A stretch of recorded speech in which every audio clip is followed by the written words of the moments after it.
तो हेलो बच्चों, कैसे हैं आप लोग। आई होप कि बढ़िया चल रहा होगा सब। तो बेटा लास्ट टॉपिक पे अपन ने triangle law of vector addition देखा था। हमने ये देखा था बेटा, जब अपन किन्हीं दो वेक्टर्स को जोड़ते हैं, लेट्स रिवाइज द टॉपिक। जब अपन किन्हीं दो वेक्टर को ऐड करते हैं तो हम एक वेक्टर की हेड से दूसरे वेक्टर का टेल जोड़ देते हैं।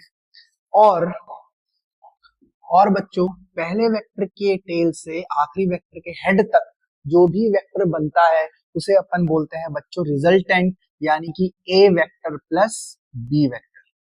बच्चों ये चीज अपन ने पढ़ी थी, ठीक है। आज इसी लॉ को आगे बढ़ाते हुए बच्चों अपन पढ़ेंगे parallelogram law of vector addition. क्या पढ़ेंगे? Parallelogram law of vector addition. तो बच्चों यहाँ पर डेफिनेशन बोलती है join two vectors tail to tail and form a parallelogram, then the diagonal of parallelogram will be the resultant sum of two vectors।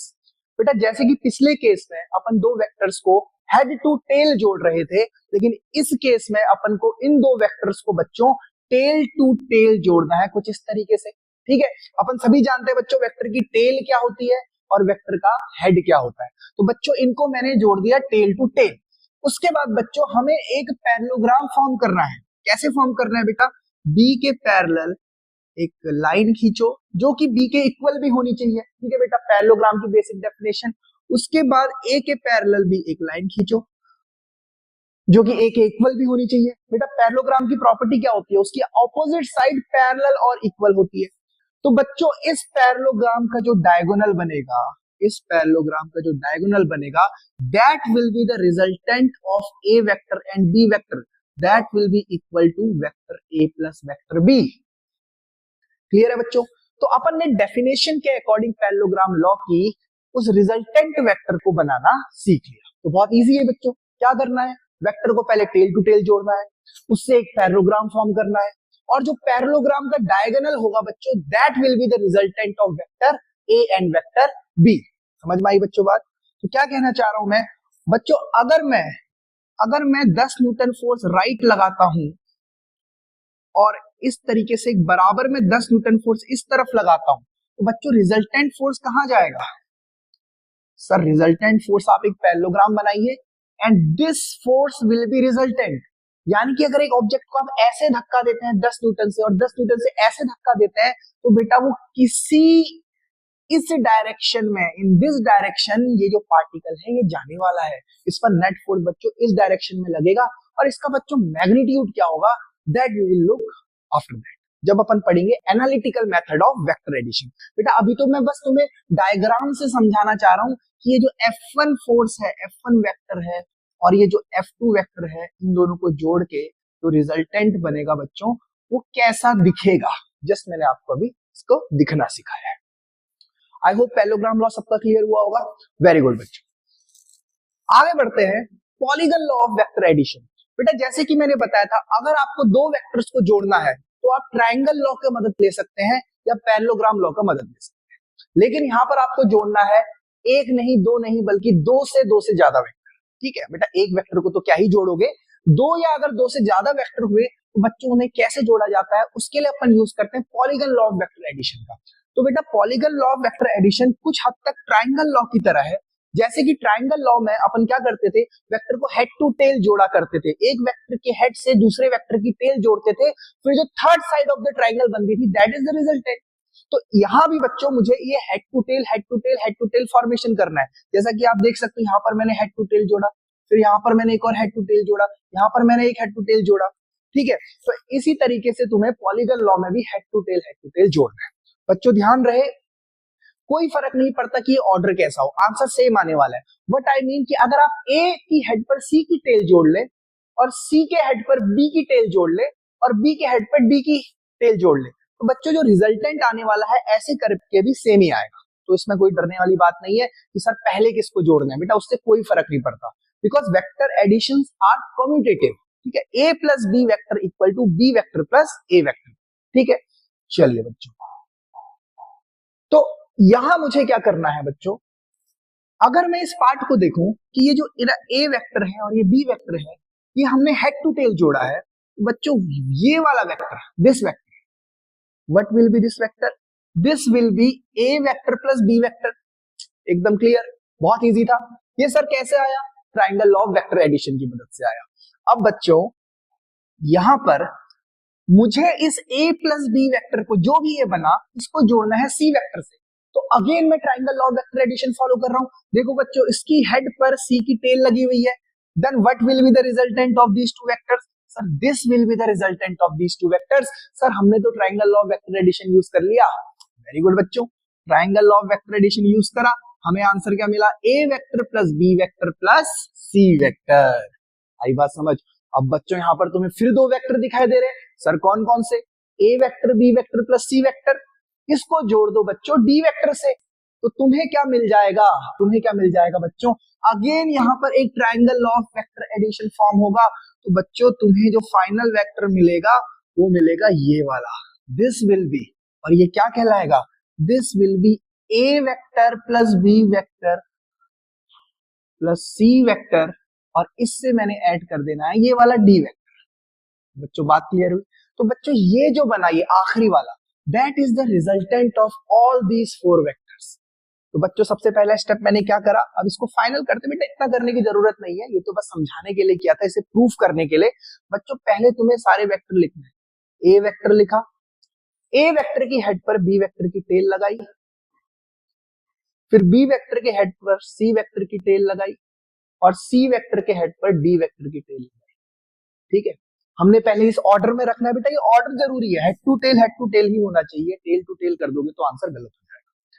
अब तुम्हें यहां पर पहले वेक्टर की टेल से, जैसा कि यहां देख रहे हैं, पहले वेक्टर की टेल से जो आखिरी वेक्टर है उसकी हेड तक एक वेक्टर बनाना है।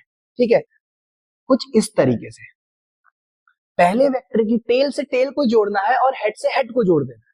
तो बच्चों ये जो वेक्टर बनेगा, this will be the resultant of A vector plus B vector plus C vector plus D vector, and that is our बच्चों क्या?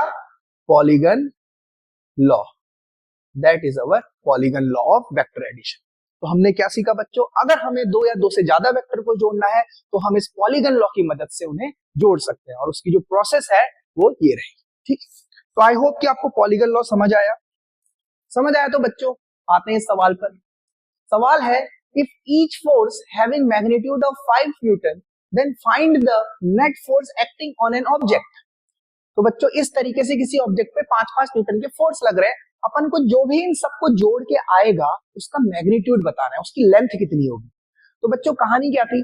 सबसे पहले तो मुझे इन सारे वेक्टर्स को head to tail head to tail head to tail arrange करना है। तो ये तो ऑब्वियसली हर vector head to tail head to tail head to tail arrange हुआ है। तो किसी भी पहले वेक्टर से बच्चों, किसी भी पहले वेक्टर से आखिरी वेक्टर के हेड की डिस्टेंस बोलो क्या है। बच्चों यहां पर तुम ये ऑब्जर्व कर पा रहे हो, किसी भी पहले वेक्टर की टेल से जो आखिरी वेक्टर है ये वाला, इसके हेड तक तो कोई वेक्टर ही नहीं बन रहा, कोई ऐसे लेंथ ही नहीं बन रही। तो बच्चों इसका आंसर क्या हो जाएगा?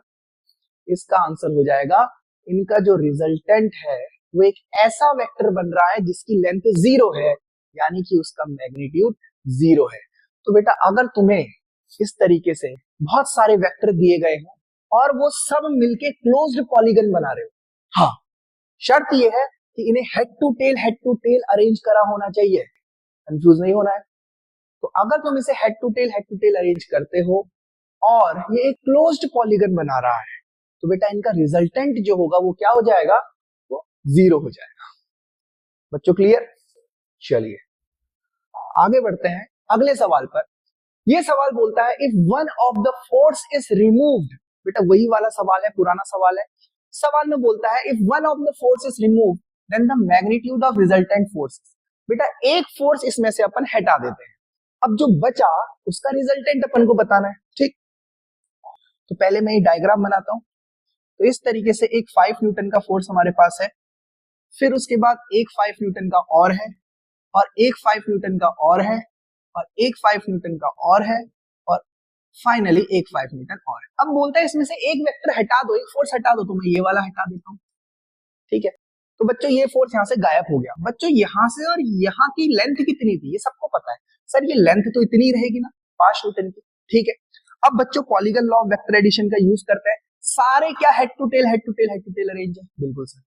तो बेटा रिजल्टेंट क्या होता है? किसी पहले वेक्टर की टेल से आखिरी वेक्टर के हेड तक जो भी वेक्टर बनता है इसे बोलते हैं बच्चों इसका रिजल्टेंट, यानी कि इन सब वेक्टर को जोड़ के जो वेक्टर बनेगा। और बच्चों इसकी लेंथ कितनी है? इसकी लेंथ सर अभी तो आपने मिटा के बनाई थी, बस ये तो डायरेक्शन उल्टी हो गई बच्चों, दूरी तो 5 ही रहेगी ना। तो बच्चों इसका आंसर क्या हो जाएगा? इसका आंसर हो जाएगा magnitude of resultant is sir 5 Newton. तो बहुत इंटरेस्टिंग सवाल था, है कि नहीं? कईयों का आंसर इसमें 25 न्यूटन भी आया हो सकता है, तो डोंट वरी। तो अब आपने कॉन्सेप्ट सीख लिया। इस टाइप के अगर क्वेश्चन आते हैं तो आपको उन्हें ऐसे ही टैकल करना है, ठीक है? चलिए बच्चों आगे बढ़ते हैं। अब देखिए अगला सवाल क्या बोलता है, find the magnitude of resultant of these forces. इनका रिजल्टेंट निकालना है, ठीक है? अगर आप अच्छे से ऑब्जर्व नहीं करेंगे तो बच्चों सबका आंसर क्या आने वाला है? अगर आप इसे अच्छे से ऑब्जर्व नहीं करते हैं तो बच्चों आपका आंसर आता है 0, जो कि एकदम बिल्कुल गलत है। बेटा गलत कैसे? सर क्या ये क्लोज्ड बन रहा है तो क्लोज्ड, पर यहाँ पर head to tail head to tail head to tail वाली कंडीशन नहीं आ रही है। बच्चों मैंने कई फोर्सेस को जोड़ा, लेकिन यहाँ पर आप देखें, यहाँ पर हेड टू टेल तो जुड़े हुए हैं, पर यहाँ पर दोनों वेक्टर हेड टू हेड जुड़े हुए हैं। जब ऐसी सिचुएशन होगी तो आप डायरेक्टली अभी पॉलीगन लॉ नहीं लगा सकते। आप ये नहीं कह सकती है क्लोज्ड बना रहा है, हमें पहले इसे हेड टू टेल में अरेंज करना होगा, उसके बाद चेक करना होगा कि क्या ये क्लोज पॉलीगन बना रहा है। बट अभी तो वो पहली कंडीशन ही सेटिस्फाई नहीं हुई, तो बेटा इसको आओ हेड टू टेल अरेंज करते हैं। तो बेटा सबसे पहला फोर्स जो कि 4 न्यूटन का है ये मैंने एज इट इज बना लिया। उसके बाद किसी दूसरे फोर्स की टेल को इस 4 के हेड पर रखा, दैट इज 2 न्यूटन, जो कि वहां ऑलरेडी है। बट बच्चों ये जो 4 न्यूटन वाला फोर्स है ये गलत तरीके से अरेंज हुआ है, not according to the polygon law. तो मैं क्या करूंगा, इस 4 न्यूटन के फोर्स को कुछ इस तरीके से अरेंज करूंगा, this is the correct way. बेटा हेड टू टेल आपको जोड़ना है, और फिर आखिर में इस 2 न्यूटन के फोर्स को बचाइए, इसे 4 न्यूटन की हेड पर लगा देते हैं। तो मैंने सारे फोर्स बच्चों head to tail head to tail head to tail arrange करे। तो अब मुझे जो रिजल्टेंट मिलेगा वो कहां से कहां तक मिलेगा? क्या थी डेफिनेशन बच्चों? पहले वेक्टर की टेल से, this is the first vector, और आखिरी वेक्टर के हेड तक एक वेक्टर बनाना है, and that will be the resultant. और बच्चों इसका मैग्नीट्यूड क्या है देख के बताएं। बच्चों इतना है 4 न्यूटन एंड इतना और है 4 न्यूटन, तो बेटा नेट मैग्नीट्यूड कितना हो गया? नेट फोर्स हो गया 8 newton. I hope according to polygon law अपने आंसर निकाला, ठीक है? इसमें कॉन्सेप्ट क्या था? कॉन्सेप्ट यही था कि यहां पर आप डायरेक्टली पॉलीगन लॉ नहीं लगा सकते, बल्कि आपको इन्हें हेड टू टेल अरेंज करना होगा। That is important. Okay good, चलिए भैया बढ़ते हैं अगले सवाल पर। Find the magnitude of resultant of the following vectors. बेटा इस तरीके से मुझे ये 4 यूनिट, ओके ये these are units, okay 4 units, 2 units, 2 units, again 2 unit, 2 unit, 2 unit, इस तरीके के मुझे वेक्टर अरेंज करे गए हैं, और ये किसी पॉइंट पर एक्ट हो रहे हैं सच दैट ये आपस में 60 डिग्री एंगल बना रहे हैं। 60 डिग्री एंगल। बेटा कुछ तो मुझे याद आ रहा है कि एक रेगुलर पॉलीगन कैसा 1 2 3 4 5 6 एक हेक्सागन अगर मैं बनाऊं, ठीक है बच्चों, एक हेक्सागन अगर मैं बनाऊं, बेटा इसके एक्सटीरियर एंगल्स जो होते हैं ये वाले, इस तरीके से दीज एंगल्स,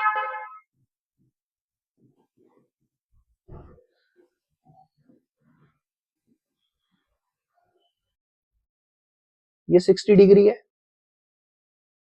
ठीक है? This is the property of hexagon. और यहाँ पर तो ये सारे फोर्स लगभग बराबर ही है, बस एक अलग है। तो अपन इसको 2 Newton 2 Newton 2 Newton 2 Newton and this is 2 + 2 Newton, ठीक? अब बच्चों यहाँ पर आप देख रहे हैं दो वेक्टर के बीच का एंगल कितना है? 60 डिग्री है। इस तरीके से अगर मैं इन्हें ऐसे वेक्टर बना दूं, तो दो वेक्टर के बीच का एंगल एनी टू वेक्टर, क्या वो 60 डिग्री है? क्या वो कंडीशन मैंने इस तरीके से सेटिस्फाई कर दी? वहां पर बच्चों सारे वेक्टर्स टेल टू टेल जुड़े थे, बट यहाँ पर मैंने इनको हेड टू टेल जोड़ दिया, ठीक है? और सबकी लेंथ कितनी है? This is a regular hexagon, सबकी लेंथ है 2 यूनिट्स। बच्चों लेकिन यहाँ पर मेरे को एक 4 यूनिट का वेक्टर जोड़ना है, तो कोई बड़ी बात नहीं, मैं इस वेक्टर में 2 यूनिट और ऐड कर देता हूँ। क्या मैंने अब इन्हें प्रॉपरली अरेंज कर दिया? तो सारे को हेड टू टेल, हाँ मैंने इस 4 यूनिट के वेक्टर को दो यूनिट के वेक्टरों में तोड़ दिया है। तो बेटा इतना जो पार्ट है इसका तो सम आ गया 0, बिकॉज ये पॉलीगन लॉ के अकॉर्डिंग क्लोज पॉलीगन बना रहा है और सारे हेड टू टेल कनेक्टेड है, तो तो इनका रिजल्टेंट हो जाएगा क्या, 0। बचा कौन सा वेक्टर बच्चों, बचा ये वाला वेक्टर। तो इसका जो आंसर होगा वो कितना होगा, इसका आंसर होगा बच्चों 2 यूनिट्स। तो आई होप आपको ये vector addition in the form of diagram in the geometric representation समझ आया। ठीक है बच्चों, तो हमने 3 टाइप के वेक्टर एडिशन पढ़े, ट्राइंगल, पैरेललोग्राम एंड पॉलीगन। ठीक, आई होप कि ये लेक्चर आपको समझ आया। मिलते हैं अगले लेक्चर में, तब तक के लिए धन्यवाद।